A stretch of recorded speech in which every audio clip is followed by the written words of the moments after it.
Your 8% return is really like a 6% return when we consider the tax drag, because you're going to have to pay taxes on all those capital gains, dividends, interest on the mutual funds. The ETF, it may generate some dividends, may generate some interest income for you. Or if you sold it, you'll have gains or loss associated with the actual buying and selling the ETF.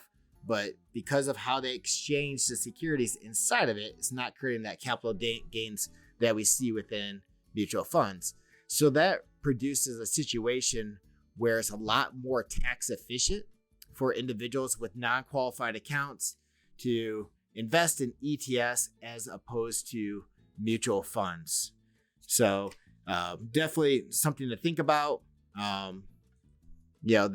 There's some other things that to consider. I mean, there's tax law management, that they'll do as well inside ETFs, but they do some of that inside mutual funds as well to try to minimize the tax ramifications. But overall, mutual funds are going to be less efficient for you. Let's see here, man, all sorts of good notes here. Last part I'll just talk about is mutual funds tend to have some sort of minimum to get into the fund itself.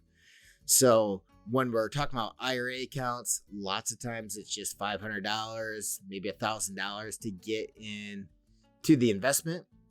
Now, if you've been investing for a while, you're like, well, that's not a big deal. But if you're just starting off and you're just trying to get your foot in the door and you want something that's diversified, maybe you can't afford $1,000 right now. And it's going to take you 10 months because you're saving $100 a month for this investment.